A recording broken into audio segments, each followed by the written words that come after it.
I remember the day it happened as if it was etched into my mind. The sun poured through the glass walls of the office, casting sharp shadows on the floor like a countdown clock. My heart raced with anticipation. I had poured my soul into this project, and today was demo day.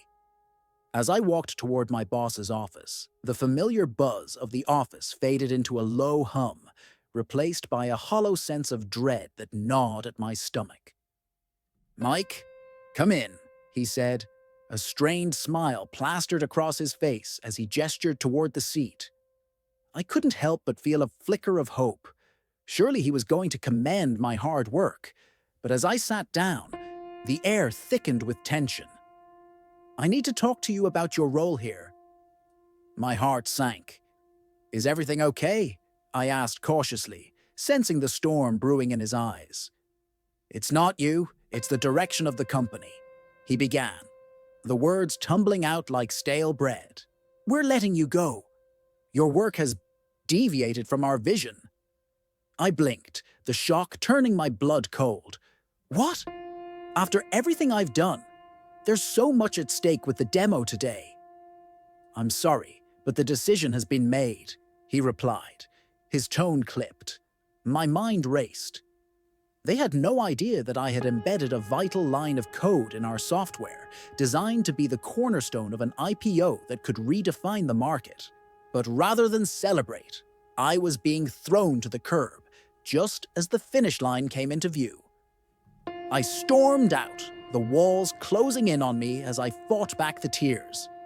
It wasn't just the job. It felt like they were taking my identity. That's when I decided to call Sarah, my old colleague. She answered on the second ring, her voice thick with concern. "Mike, what happened? You sound—" "I was fired, right before the demo," I blurted, pacing the sidewalk outside. "And I think someone on the inside has been sabotaging our project." There was a pause. "We need to meet, now." As the sun dipped below the skyline, casting long shadows, I felt the weight of uncertainty pressing down on me. How deep did this betrayal run? And who could I really trust? Before we dive into the unfolding chaos and surprising twists that await, a quick pause for you who follow our stories.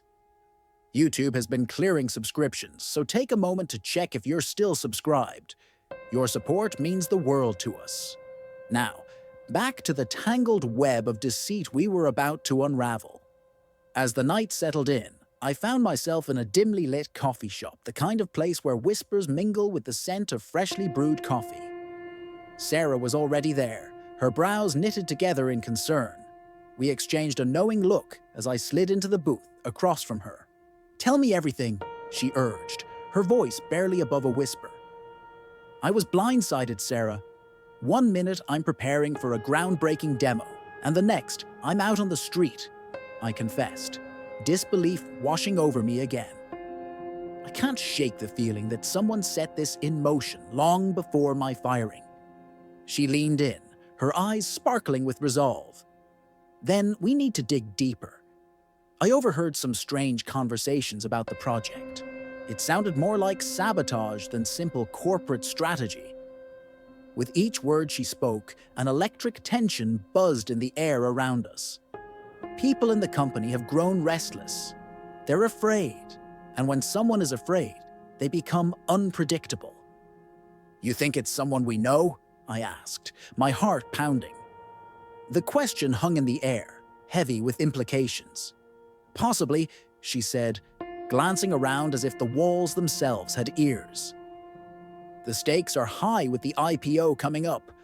A lot of people could stand to lose everything. We need to figure out who's caught in this web." As she spoke, a chilling thought struck me. What if my gut feeling was right? What if the very person I once trusted the most had orchestrated my downfall? The idea sent a shiver down my spine. "Let's start by getting access to the server logs," I said, a sense of determination igniting within me. "If there's sabotage, the code will tell us." As we planned our next steps, I felt a sense of urgency. We were racing against time, and the clock was ticking down to the IPO. Each passing moment heightened my anxiety. Who would we unmask? And would we be able to stop the impending collapse or end up buried under the ruins of deceit? But just as I started to feel a glimmer of hope, I remembered my hidden line of code, the only thing that could potentially expose the whole scheme. The thought kept circling in my mind. Was I truly ready to unleash it?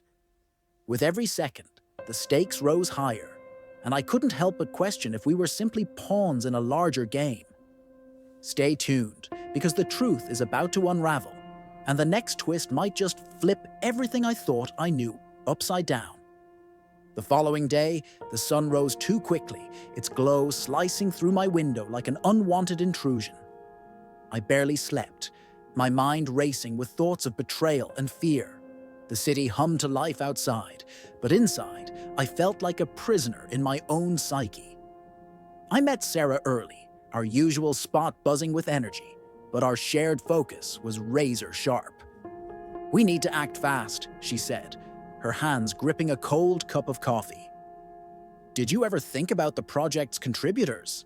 Anyone could have been feeding information to your boss." The mere thought chilled me. What if it's someone I trusted? I can't wrap my head around how deep this treachery runs.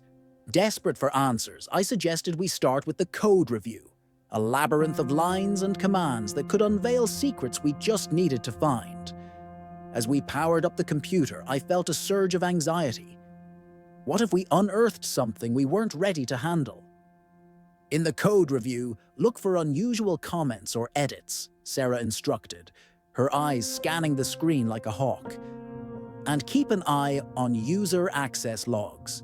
There should be no reason for anyone outside our team to have meddled." With each line I scrolled past, the tension grew. Suddenly, a notification popped up. I froze. Wait, I know that username. Jamie, my former direct report. She had access to everything. Could she be involved? I trusted her, Sarah. But if my code was under threat, we need to dig deeper. I wasn't sure what we might find, but at that moment, a resolve formed within me. This wasn't just about me anymore. It was about justice. And just as we prepared to uncover the truth, Sarah's phone rang, and her expression shifted from focus to shock. "It's my boss," she muttered. "No one's supposed to be calling me right now.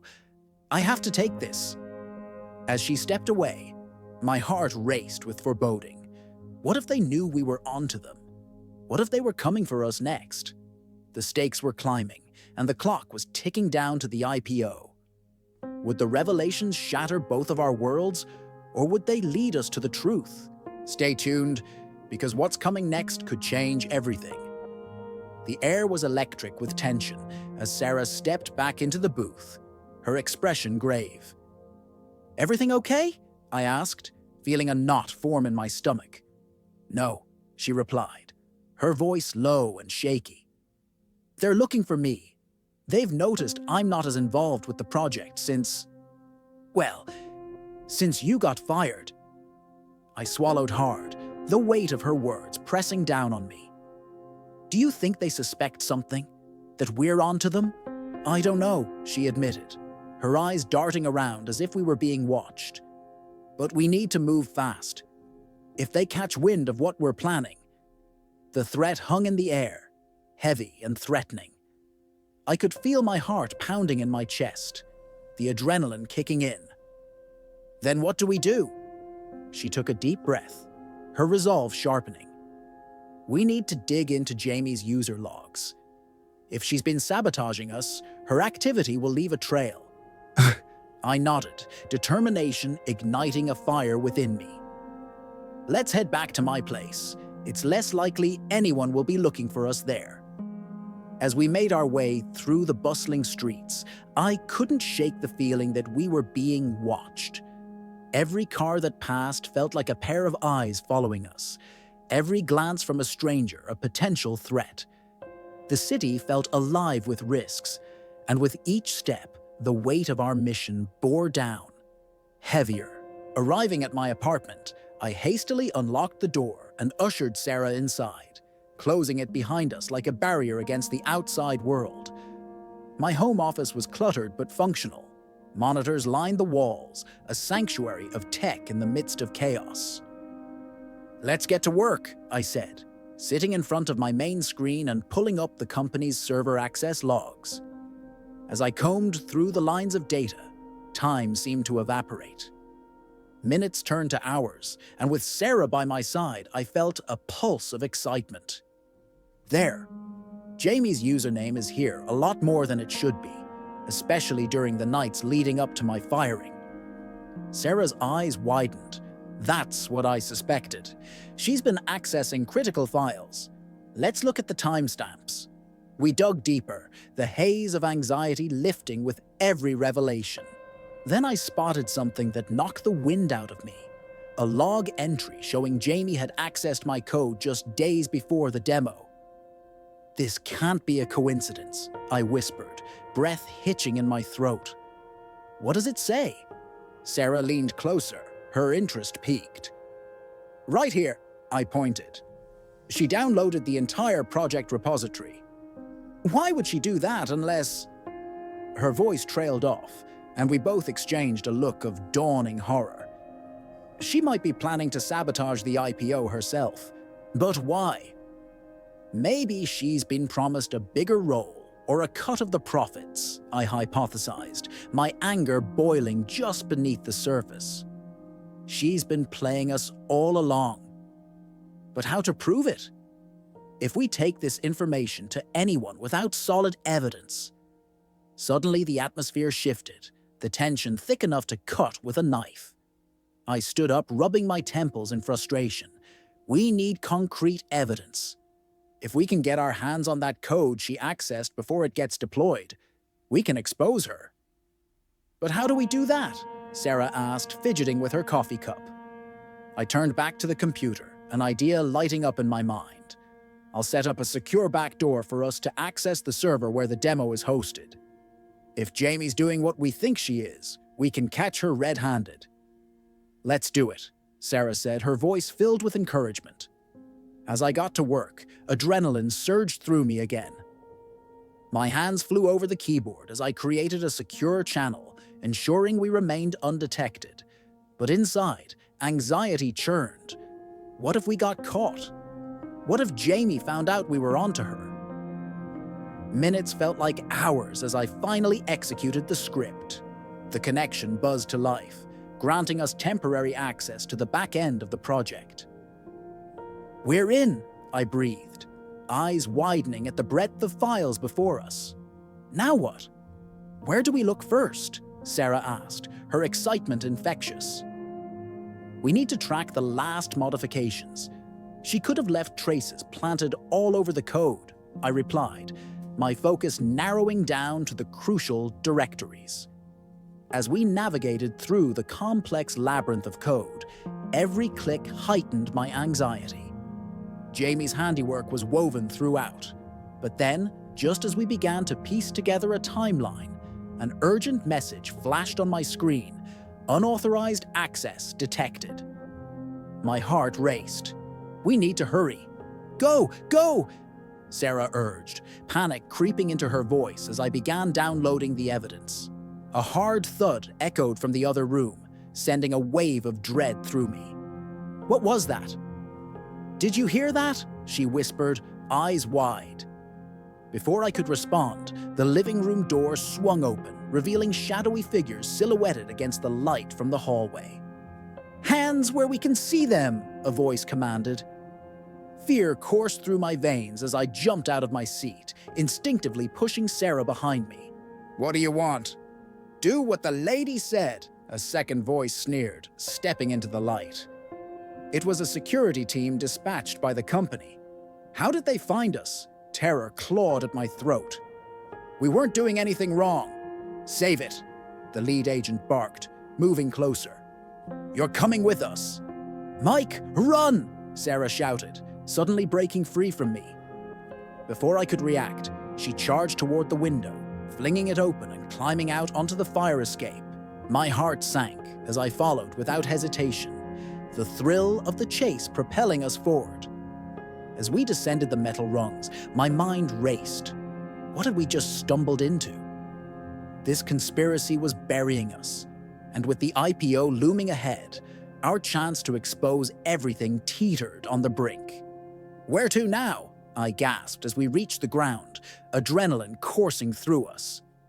"We need to go back to the office, find proof that will stop this whole thing," she said, her breath heavy but determined. As we sprinted down the alley, I could feel the noose tightening around us. Everything was about to change, but one thing was clear.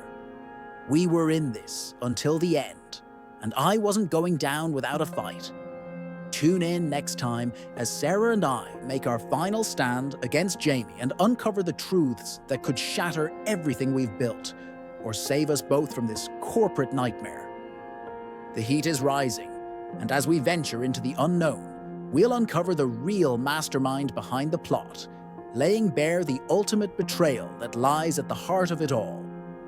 The chase had left me breathless, but there was no time to pause.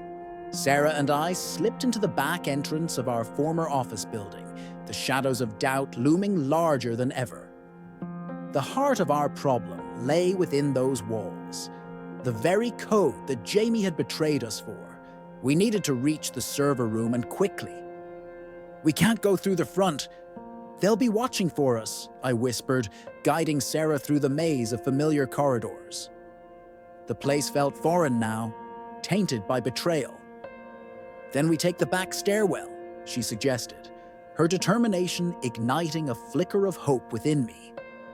I nodded, leading the way. Each step echoed in the hollow silence, a reminder that time was not on our side. As we ascended to the third floor, we approached the server room. Adrenaline pulsing through my veins.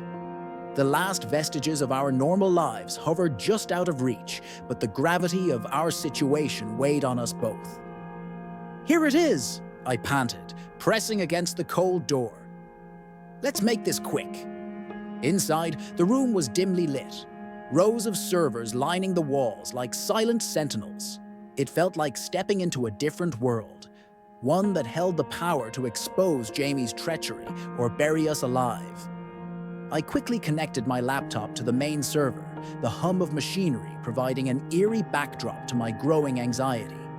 "Accessing the code now," I murmured, fingers flying as I navigated through the files. Just as I honed in on the deployment logs, a sudden noise shattered the quiet, a door slamming somewhere nearby. "Did you hear that?" Sarah whispered, her voice hushed with urgency. "They're searching for us. We have to move," I replied. With one last glance at the screen, I clicked through the lines of code, frantically searching for anything that could prove Jamie's sabotage. "There, look at these modifications. She changed key functions, made them unstable just before the demo." "My God," Sarah breathed, aghast. "We need to take this evidence to someone who can act on it." "Who?" I felt a knot tighten in my stomach. Everyone we could trust is in on this. Just then, the lights flickered and alarms began to blare, drowning out our conversation. "We need to go, now!" I shouted, grabbing the hard drive from my laptop and shoving it into my bag. As we scrambled towards the exit, the door swung open and 2 security personnel burst in. "You're not going anywhere," one of them shouted, eyes locking onto us. "Run!" Sarah yelled, pushing me toward the window. Fear propelled me forward, and we dove through the opening just as the guards lunged for us. I landed with a thud on the fire escape. "We can't let them catch us," I gasped, adrenaline surging once more. We raced down the metal steps, past the smell of city grit, hastily making our way into the alley beyond. Under the cover of darkness, I turned to Sarah. "We need to expose this before the IPO goes live. If Jamie has a hand in this, she'll ensure everything stays under wraps." "I know just the person," Sarah replied, her expression resolute. "A journalist I've worked with before. He has the connections to make this public." We sprinted towards her car parked 3 blocks away, and for the first time, a plan began to solidify in my mind. a glimmer of hope cut through the haze of chaos. Once inside, we sped away, the city's lights blurring into streaks of color. If we pull this off, we could save countless jobs and hold Jamie accountable, I said, heart pounding with the possibility. But even as we drove, I felt uneasy. What if she's ahead of us? What if she's already covered her tracks? Then we'll just have to outsmart her, Sarah replied, unwavering. We've come this far. We can't stop now. As we reached the journalist's office, I felt the stakes shift. We had the evidence. We just had to make sure it didn't fall into the wrong hands. My heart raced as Sarah parked the car. "Are you ready?" she asked, turning to me, her eyes fierce with determination. "Let's do this," I replied, stepping out into the cool night air. We entered the dimly lit building, knocking on the door of the journalist, who was just wrapping up for the night. "I wasn't expecting anyone," he said, eyebrow raised. "What's so urgent?" "Everything," I muttered, placing the hard drive on his cluttered desk. "You need to see this. There's corruption at the top of our company, a planned IPO that could ruin lives." As we explained our findings, the journalist's face transformed from curiosity to shock. "This is huge," he said, leaning closer. "This could bring the entire company crashing down." "Exactly. But we need to act fast," Sarah insisted. "The IPO is imminent." He nodded, a glimmer of excitement in his eyes. "I'll run this story. We'll ensure it gets picked up by major outlets." In that moment, a spark of victory ignited within me. My hidden line of code would expose a conspiracy that had once threatened to crush us both, and our relentless pursuit of the truth had finally paid off. As the journalist took the hard drive to make copies, I exchanged a glance with Sarah. The tension that had knotted my stomach was slowly dissipating, replaced by a sense of purpose. "Let's hope this blows the lid off everything," I said, a hint of a smile creeping onto my face. Hours passed, and Sarah and I sat in the waiting area, the silence thick with anticipation. But then the reporter returned, his phone in hand. "We're live," he said, voice tinged with urgency. "News outlets are already picking up the story. Your company's IPO is officially delayed." A rush of relief washed over me. "We did it!" I exclaimed, a giddy sense of triumph rising within us. Just then, my phone buzzed, a notification from my former boss. "We need to talk, Mike." "That's funny," Sarah scoffed, glancing at my screen. "It shouldn't be him wanting to talk. It should be you making the demands." "True," I replied, my heart racing as I contemplated my next move. Maybe it's time to take control of my narrative. The battle wasn't over, but we had ignited a spark. The curtain was finally lifting on the truth, and I knew that whatever happened next would be a fight worth having. Make sure you subscribe for this story, because trust me, it's far from over. Our journey to expose the truth has only just begun, I said, looking into the camera, the warmth of hope radiating within me. Sarah smiled next to me, ready for whatever would come our way next, knowing we had one another to face the uncertain future that lay ahead. Together, we would reclaim our lives, our dignity, and perhaps even change the industry for the better.